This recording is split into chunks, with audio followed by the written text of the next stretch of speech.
Do you have challenges reading a map? Well, this lesson will help you know how to read maps.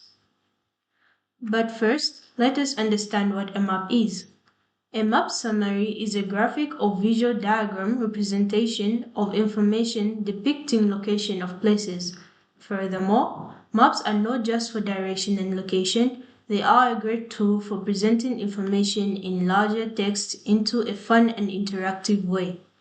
A map is a representation or drawing of the Earth's surface or a part of its area drawn on a flat surface and is always made according to a scale. You must also realize that a map is not a depiction of reality, but a graphic representation drawn to scale and usually on a flat surface. Most maps have essential elements that help retain the core information. Maps may have all or some of the elements. These include the title, map body, map scale, neat line, direction indicator, and map legend. We can now go into the details of each one. Number 1. The title. This is the first map element which draws attention to what the purpose of the map is.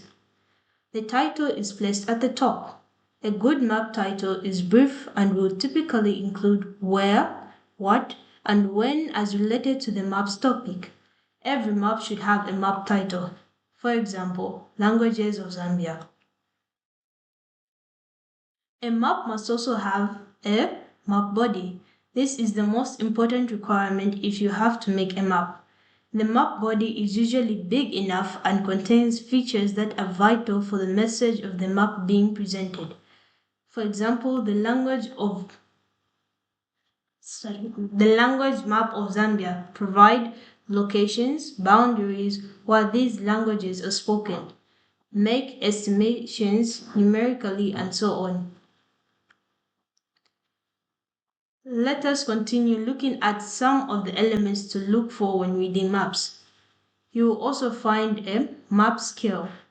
This is a scale that presents the linear relationships and distances on the map.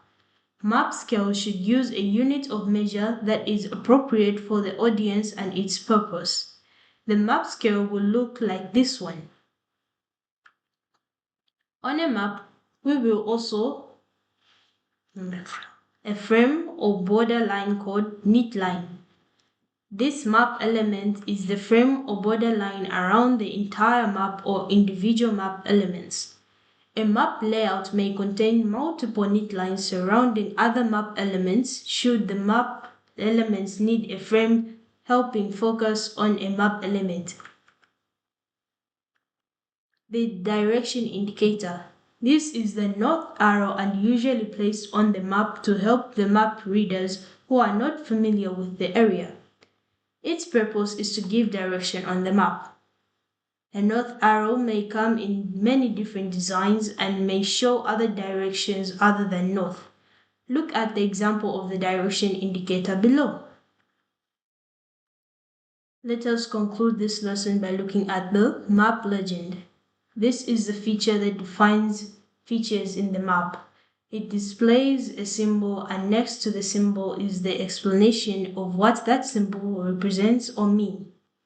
Look at the example of a map legend below with a lot of symbols.